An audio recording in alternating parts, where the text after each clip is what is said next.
Graças a Deus por estarmos aqui nesta ocasião para juntos nós estarmos estudando as Escrituras Sagradas. Que o Deus Eterno de Israel possa nos abençoar grandemente e possamos sair daqui ricamente abençoados.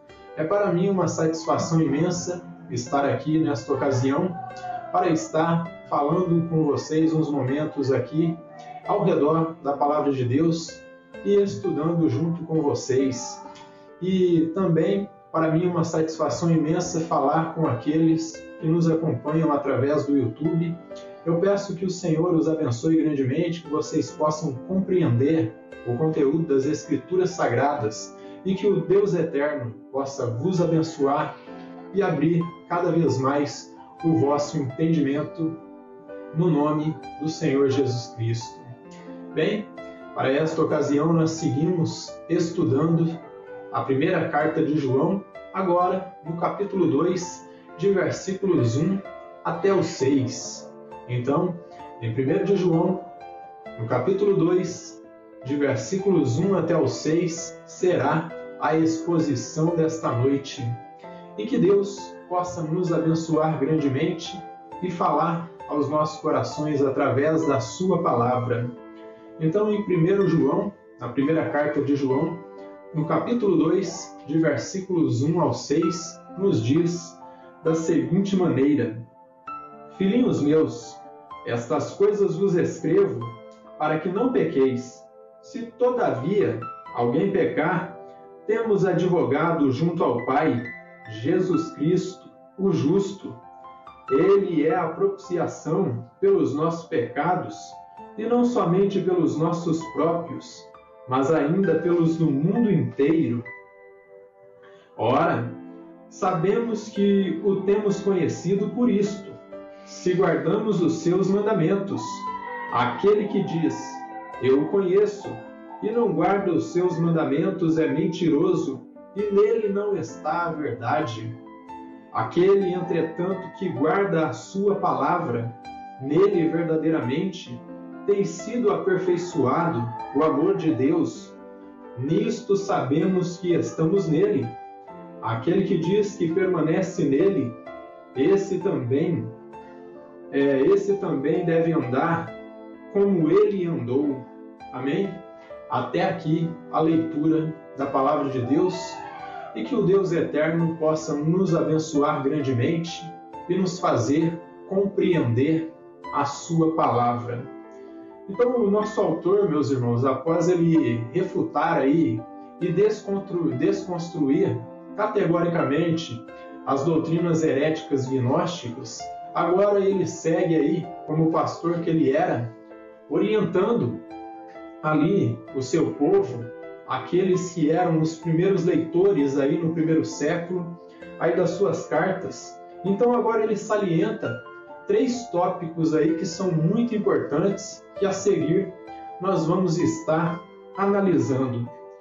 Os primeiros 2 tópicos ele trata aí nos versículos 1 e 2, onde ele fala a respeito do pecado, e que tudo que ele escreveu até agora era para que aqueles lá do primeiro século e nós, em nosso tempo presente, não pecássemos. Só que se nós pecássemos, nós devíamos entender o segundo tópico aí que ele trata no versículo 2. Ele traz aí o remédio para o pecado, a solução, que é Jesus Cristo, o nosso intercessor. Esse intercessor digno, pois ele é justo, pois ele é sem pecado. E por isso a sua defesa ela é aceita pelo Pai. Se ele não fosse perfeito, se ele não fosse justo, se ele não fosse um ser perfeito e imaculado, a sua defesa ali para com o Pai não seria aceita. Mas como ele é perfeito, ele é totalmente digno de ser o nosso advogado, o nosso intercessor. E dos versos 3 a 6, ele trata aí do seu terceiro tópico, onde ele define o que de fato demonstra que um dito cristão conhece a Cristo. Então ele vai começar aí a pontuar esse tópico aí que define que verdadeiramente uma pessoa conhece o Senhor Jesus. Então, deste modo, ele denota aí um contraste, meus irmãos, entre conhecimento e obediência. Obediência e conhecimento. Então, aquele que conhece a Deus, ele vai começar aí a salientar que deve obedecê-lo, deve andar como ele também andou. Então, desta forma, nos versículos 1 e 2, ele já diz o seguinte aqui, ó: Filhinhos meus, estas coisas vos escrevo para que não pequeis. Se todavia alguém pecar, temos advogado junto ao Pai, Jesus Cristo, o justo. E ele é a propiciação pelos nossos pecados, e não somente pelos nossos próprios, mas ainda pelos do mundo inteiro.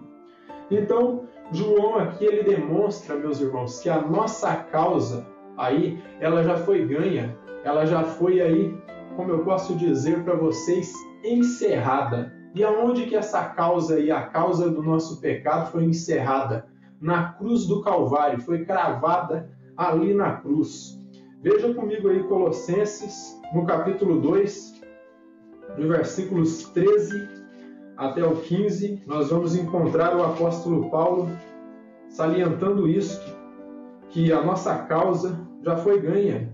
O escrito de dívida, ele foi rasgado, e foi rasgado ali na cruz, foi cravado na cruz pelo sacrifício eficaz do nosso Senhor e Salvador Jesus Cristo.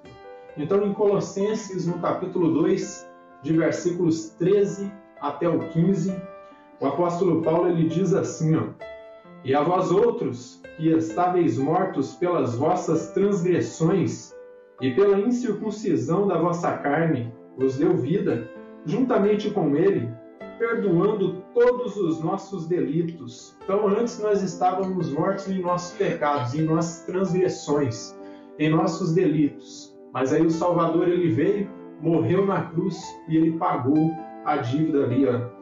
E tendo cancelado o escrito de dívida que era contra nós e que constava de ordenanças, a qual nos era prejudicial, removeu-o inteiramente, encravando-o na cruz.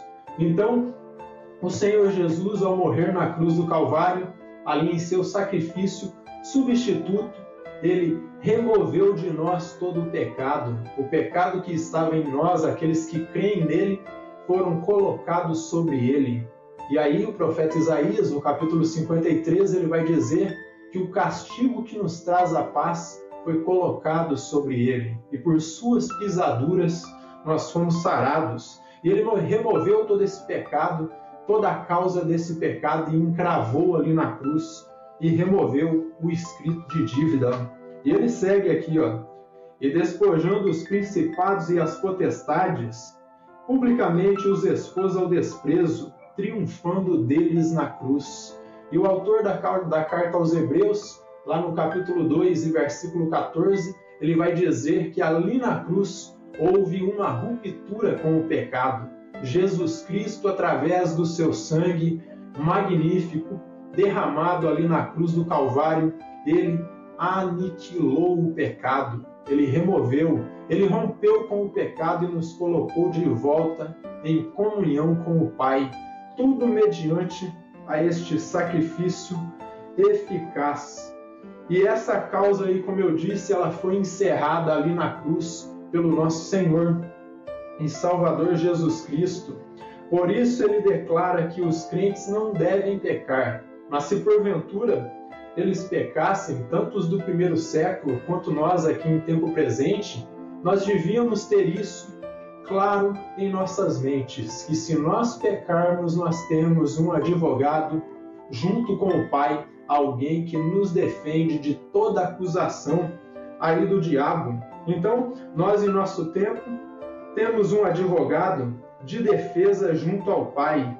E a palavra, meus irmãos, a palavra grega aí, o verbo grego que foi traduzido como advogado aqui em nossa tradução, ela é paracletos. E paracletos literalmente significa aí intercessor, ajudador ou auxiliador. Então foi essa palavra que foi escolhida aí por João para se referir ao nosso Salvador. E foi a mesma palavra que Jesus usou lá no capítulo 16 lá de João, quando ele fala do Espírito Santo. Porque o Espírito Santo é o nosso intercessor também, o nosso ajudador e o nosso auxiliador. E o que de fato é, e o fato dele ser justo, do Senhor ser justo, isso é o que faz dele aí o nosso sacrifício ou oferta perfeita, uma oferta eficaz. O fato dele não ter pecado, ele ser alguém que é puro, ele recebeu todos os nossos pecados, então o seu sacrifício ou oferta se torna perfeita, eficaz contra o pecado. E a sua defesa contra o acusador aí, contra o diabo, ela se torna perfeita, eficiente e infalível, de modo que os argumentos usados pelo nosso Senhor para nos defender das acusações do maligno se tornam ali irrefutáveis diante do Supremo Juiz. Desta forma, não há nenhum tipo de acusação contra nós. Abra comigo em Romanos, e nós vamos encontrar o apóstolo Paulo falando disso, que os argumentos do Senhor ali diante do Supremo Juiz são irrefutáveis.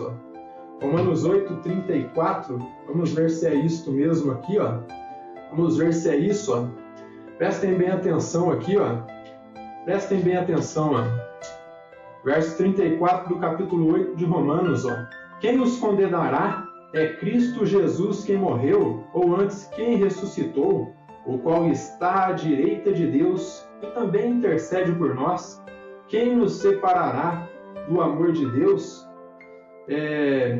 Quem nos separará do amor de Cristo? Será tribulação ou angústia, ou perseguição, ou a fome, ou nudez, ou perigo, ou espada? Nenhum tipo de tribulação, nenhum tipo aqui de pecado que nós possamos cometer, ele é capaz de nos separar do amor de Cristo, porque ele já morreu por nós na cruz do Calvário e ali ele pagou o preço do pecado e, como eu disse, a sua defesa diante do Pai, ela se torna aí perfeita, eficiente e infalível.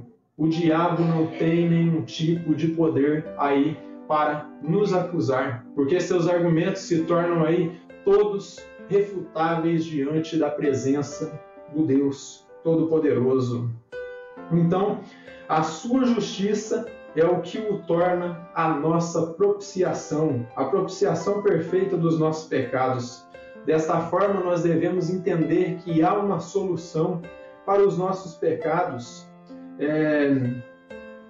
Não está tudo perdido e, em suma, o que eu posso dizer para vocês é que há perdão de pecados aí no sangue do Senhor Jesus Cristo.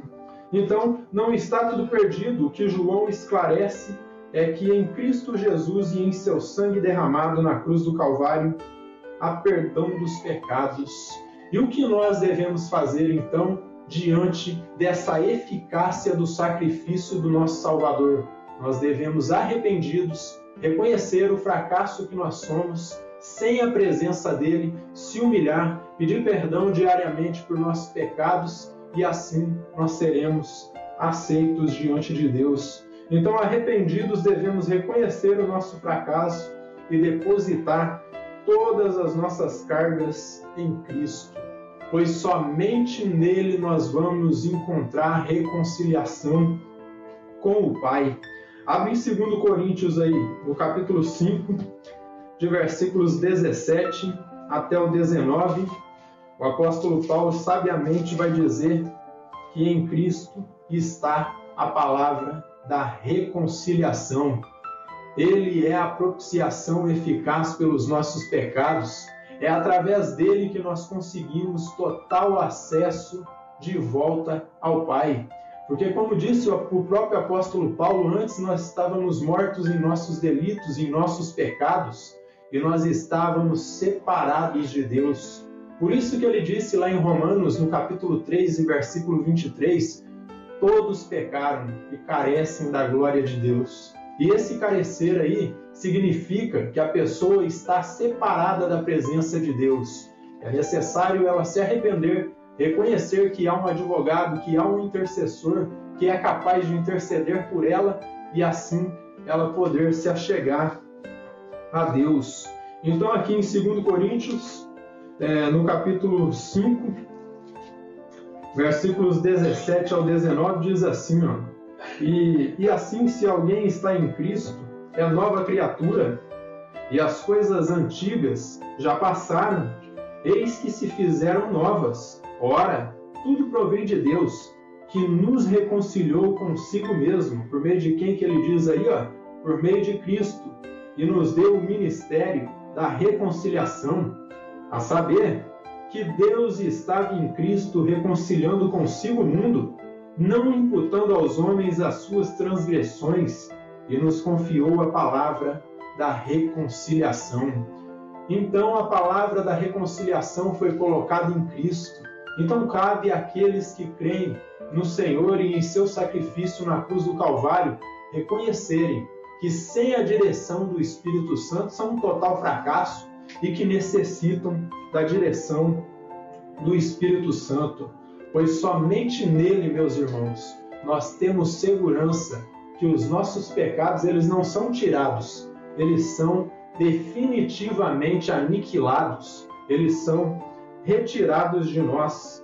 Veja comigo aí a carta aos Hebreus, ó, no capítulo 7, e versículos 26 até o 27, nós vamos encontrar o autor desta carta falando a respeito deste tema, a respeito da remissão de pecados que há no Senhor e Salvador Jesus Cristo e o fato ali indiscutível que seu sangue remove e aniquila literalmente o pecado.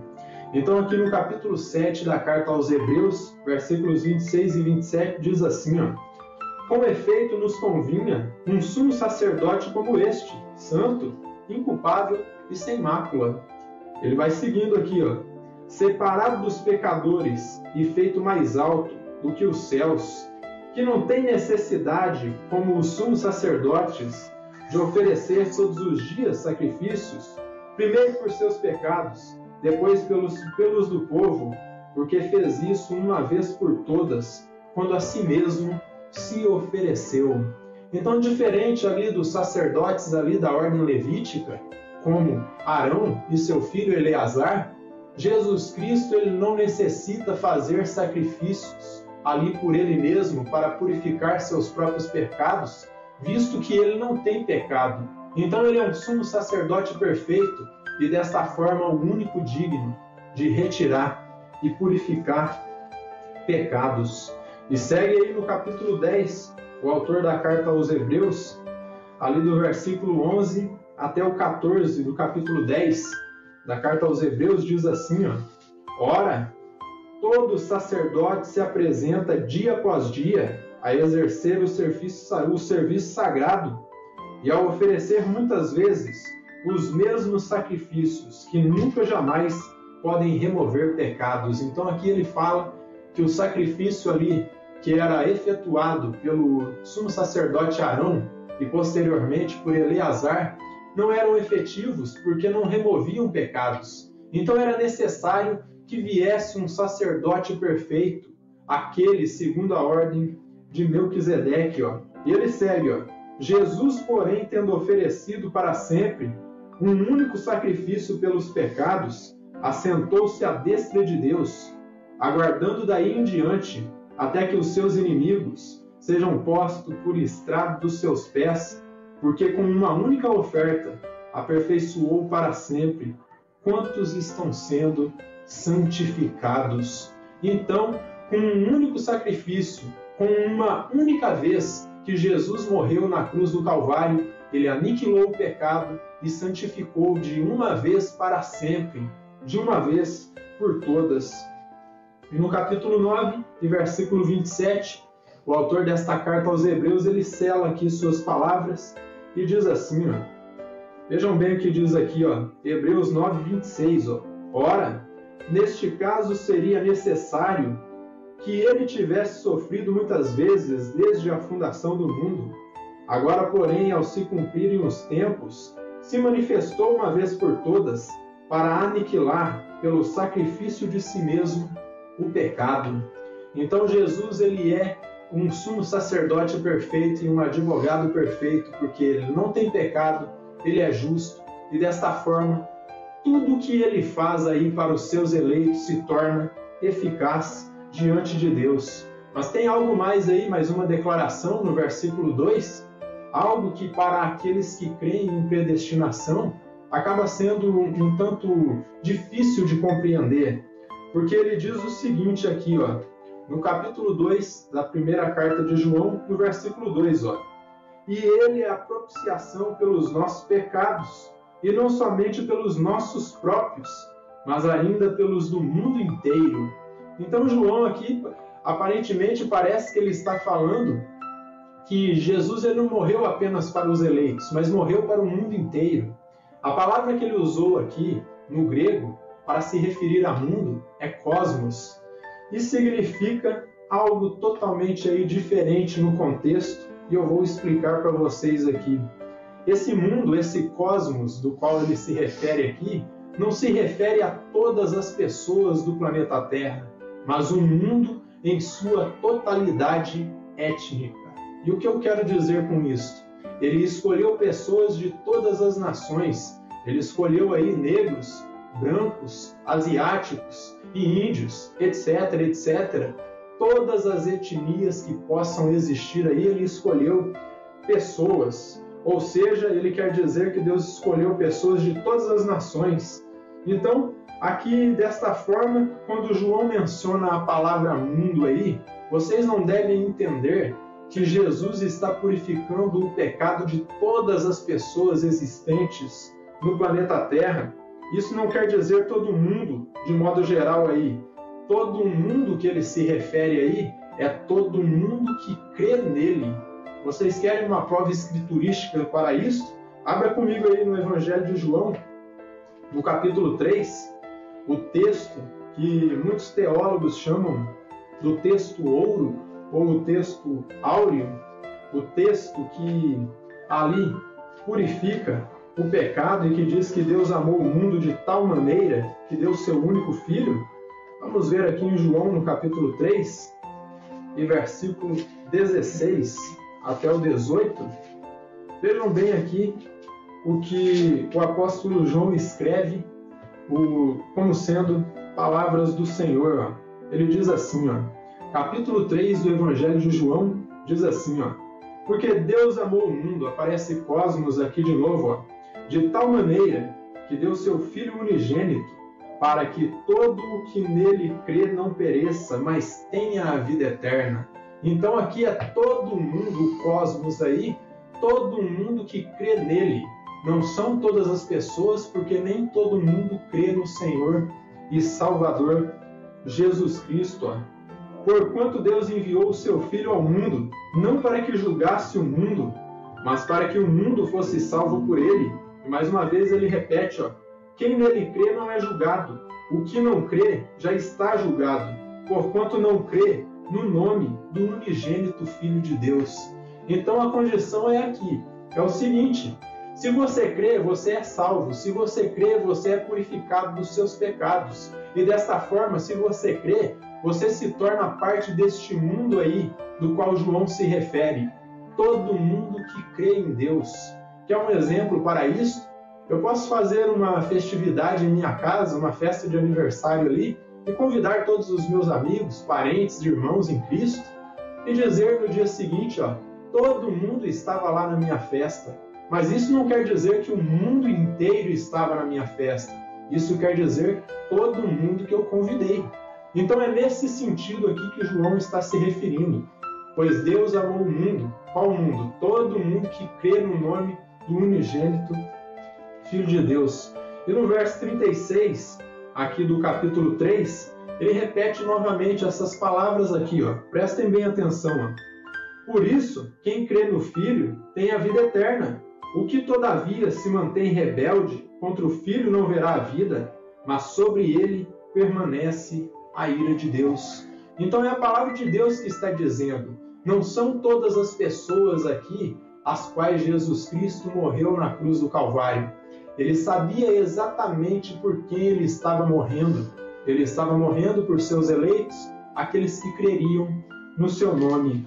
Mais uma escritura, no João 5:24, ele diz o seguinte aqui, o próprio Senhor Jesus ensinando essa palavra maravilhosa aqui, de que Deus tem os seus eleitos. Em João 5:24 ele diz, em verdade vos digo que quem ouve a minha palavra e crê naquele que me enviou tem vida eterna e não entra em juízo, mas passou da morte para a vida. Então é todo aquele que nele crê vai passar da morte para a vida e não vai entrar em juízo. E desta forma nós devemos entender aqui que quando João se refere a mundo, ele não está se referindo a todas as pessoas que estão no planeta Terra, mas todas as pessoas que, porventura, compungidos em seu coração, guiados pela graça irresistível do Salvador, passam a crer no seu nome. Simon Kistemaker, ao comentar esses versos, ele vai dizer algo semelhante aqui, prestem atenção. Jesus morreu por todas as pessoas que creem nele, que vêm de todas as nações, tribos, povos e línguas, como grande multidão que ninguém pode enumerar. E aqui ele citou Apocalipse capítulo 7 e versículo 9.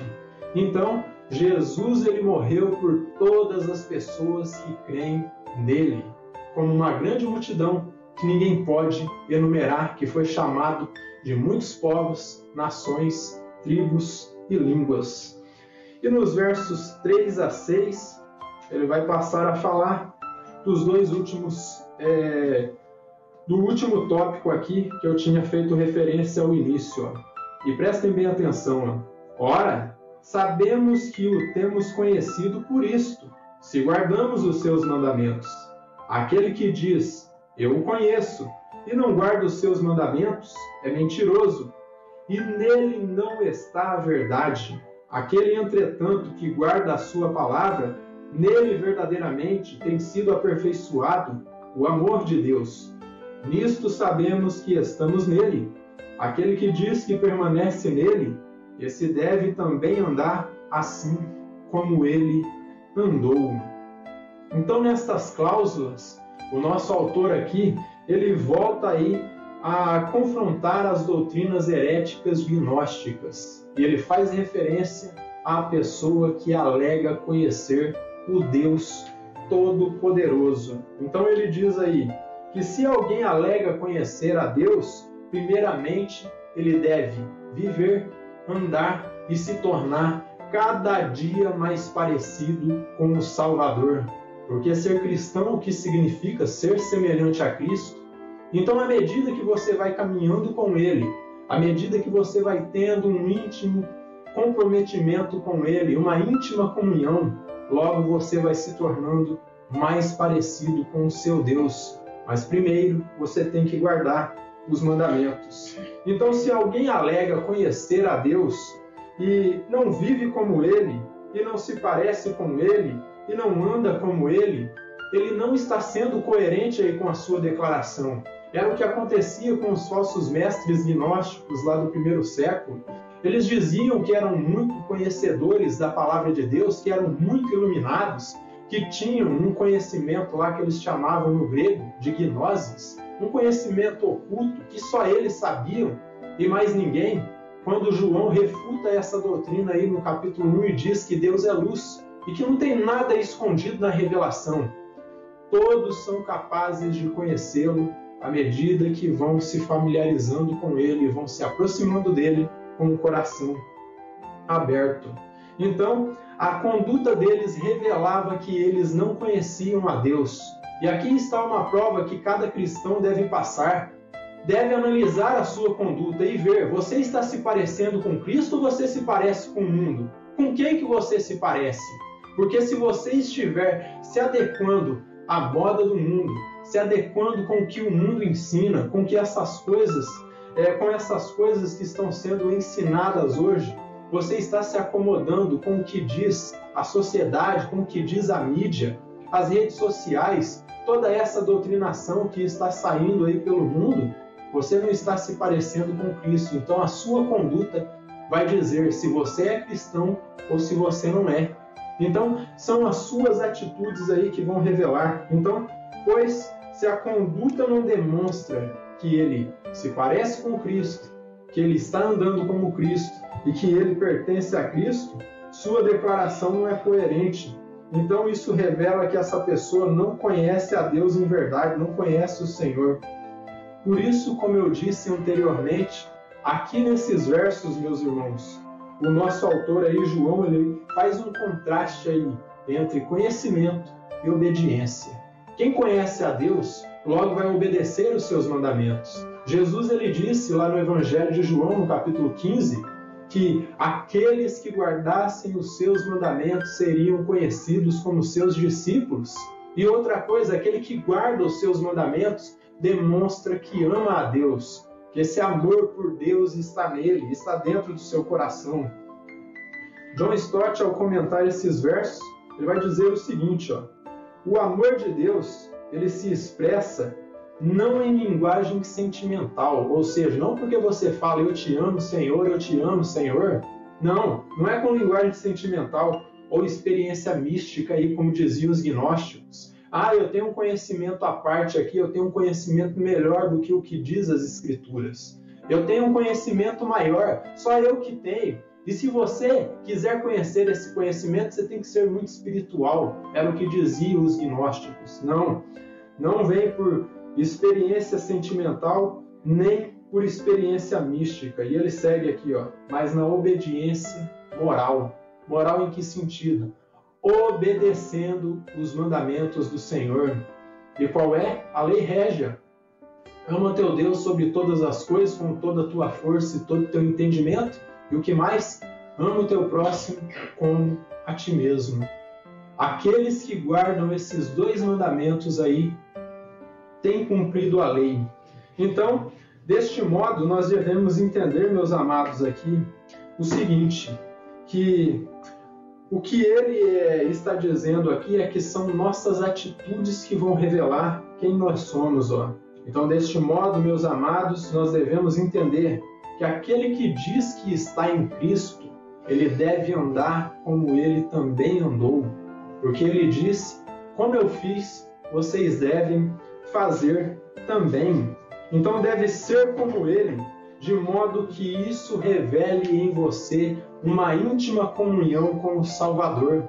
Se a sua vida não está revelando uma íntima comunhão com o Senhor, é necessário fazer uma análise da sua vida e ver o que é necessário consertar, passar por esse processo de santificação e se separar completamente das doutrinas loucas que estão sendo ensinadas no mundo, coisas que nós sabemos que são totalmente equivocadas com relação às Escrituras. E aqui, ainda no capítulo 2 de João, no versículo 29, ele diz o seguinte, Se sabeis que ele é justo, reconhecei também que todo aquele que pratica a justiça é nascido dele. Então, desta forma, nós vamos entendendo aqui que é o nosso testemunho que vai revelar se nós verdadeiramente nascemos de Cristo. Em suma, é o seu testemunho o que revela que você nasceu de Cristo. Se as suas obras revelam que você é alguém que crê no Senhor e Salvador Jesus Cristo, você o conhece. Agora, se as suas atitudes não revelam o Cristo no mundo, se a luz de Cristo não brilha através de você, se você não está alimentando pessoas com a palavra que sai dos seus lábios, se as suas palavras não edificam ninguém, se você não tem uma palavra de edificação, você ainda não teve um encontro com o Salvador. Então é necessário que as nossas palavras sejam agradáveis, sejam temperadas com sal, sejam edificantes, sejam sim e não, como nós aprendemos com Tiago e com Jesus, e desta forma nós iremos caminhando na fé cristã, mas sempre espelhando o Salvador. Então, com isso, eu já posso concluir com a seguinte aplicação. E aqui eu falo com aqueles que me ouvem. Não importa o que você fez, meu irmão ou meu amigo, que me ouve nestes momentos, o perdão é real e ele está ao seu alcance. Então não importa o que você fez ou o que você deixou de fazer, saiba que o perdão existe e ele está ao seu alcance. E qual é o nome deste perdão? Jesus Cristo. Se você encontrá-lo, você vai encontrar o perdão. Então o perdão é real e está ao nosso alcance e ele se chama Jesus Cristo. E através do seu ato expiatório e substituto, ele pode e ele é o único que pode nos reconciliar com o Pai. Não há outra solução para o pecado. A única solução que nós conhecemos é Jesus Cristo. Então, para que você receba esse perdão, é necessário que você reconheça o quão vil, miserável e pecador você é, o quão fracassado você é sem a presença de Cristo. E desta forma, você vai entender que Ele é o único capaz de mudar a sua vida completamente. Você sozinho, você não tem condições de mudar a sua vida. Mas se você abrir o seu coração para a palavra de Deus e deixar que a palavra fale ao seu coração, você vai entender que a única saída que os pecadores têm se chama Jesus Cristo. E por isso é necessário que vocês e eu diariamente confessemos o nosso pecado e reconheçamos o quão fracassado nós somos sem o Senhor e Salvador Jesus Cristo. Então, reconhecer o fracasso que somos e desta forma, aquele que já reconheceu, ele deu o primeiro passo para a reconciliação e está já em santificação. Mas aqueles que ainda não reconheceram, inevitavelmente eles devem entender que Jesus Cristo, ele é e será eternamente o eterno Salvador. Então é necessário entender, pois se não o fizer, infelizmente, o seu fim será um fracasso total na condenação eterna. Então é necessário que a cada dia, crentes e não crentes se arrependam de seus pecados, para que quando chegar o dia do juízo final, não tenham nada a acertar. Porque se chegar no dia do juízo e você tiver contas pendentes, ali não é hora de pagar, ali é hora de ser dada a sentença. Ali é a hora da condenação eterna. Então é necessário que nós reconheçamos o quão miseráveis e pecadores nós somos. Ainda crentes em Cristo, reconciliados, devem se arrepender diariamente e a cada dia procurar se parecer com o Salvador. E desta forma teremos vidas que são eficazes diante de Deus. Que o Eterno nos abençoe grandemente.